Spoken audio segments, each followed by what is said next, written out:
Greetings. Thank you for coming and joining me again today. My name is Dr. Deanna Cooner, and I am leading you through a study of Isaiah, the prophet's prophet. And we are looking at today at chapter 36, actually through 36 through 39. We are also going to look at 2 Kings 18 through 20 and 2 Chronicles 32. The reason we're going to these is because this is all one event. Up to this point, we've been receiving prophecy of future. Now then, we're looking back at history. And we're looking at an event, not a prophecy. And the event is a turning point in the history of Israel. It is also a turning point in the message that Isaiah is given. We're going to see a different attitude or a different style of writing from 40 on to 66. The reason for this is the first 39 chapters are about the trials, the judgment, the wrath. But then after that, from 40 to 66, we're going to see God's grace, very much like the Bible is set up. The first 39 chapters of the Old Testament reveal God and the law. The last 27 chapters of the scripture in the New Testament reveals Jesus and grace and the fulfillment of that law. Now, this is the way that Isaiah is set up. So we are getting to the end and to the pivot of the Old Testament. Things are going to change rapidly. But before it does, let's get a handle on this important historical event. Now, history can be interpreted two ways. It can be interpreted just by the facts, the things that happened. Or it can be interpreted with the facts and how they affected the population at the time that it happened. Both of them can be reviewed and given more details. This is what we're doing. When we read the event in 2 Kings, this is actually when it is happening. So we're going to get a lot of details. We don't know who wrote Kings, but the details are like a record that are being kept at the time, much like a court record would be. Not all of it is that way, but some of it is. But we get facts.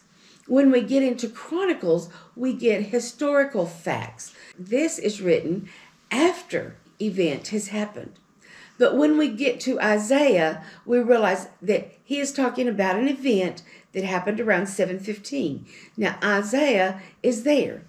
Isaiah is a cousin to King Hezekiah. He is his prophet in the courts. This is happening during the Assyrian captivity. So what we're seeing in Isaiah is the event from God's eyes, because it is a prophet writing about it. So when you study all three of them, I would suggest that you make a list of the details or the things that you see in Kings that are different from the things you see in Chronicles and the information that you get in Isaiah. That's where you get the whole story, is from reading the whole thing. Now, it covers from chapters 36 to 39.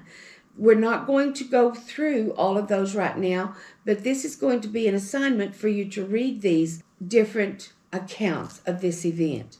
Make your notes, and then if you have any questions, misunderstandings, or anything that you want more detail on, put it in the comments, and those will be answered in the next video.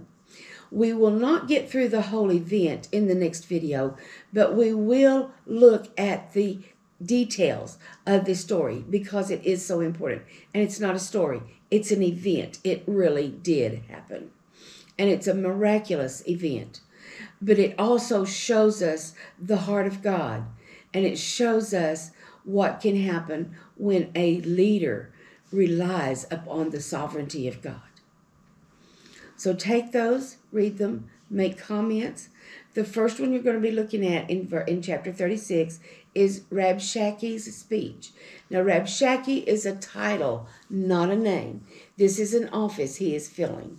So you're going to read that and look at his speech. Make some notes on the things that he's saying.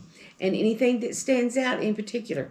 Again, if you have questions, be sure and put it in the comments. The next thing that we see in chapter 37 is Hezekiah's prayer. So you're going to look at that. This is important. Look at all the details. Look at exactly what he's praying for. In 38, you're going to see Hezekiah's illness.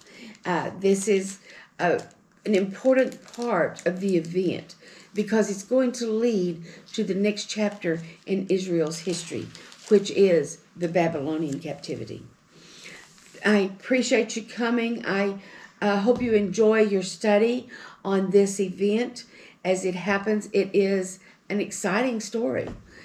There's a lot going on here. Pay attention to all of it. Thank you, and I will see you next week.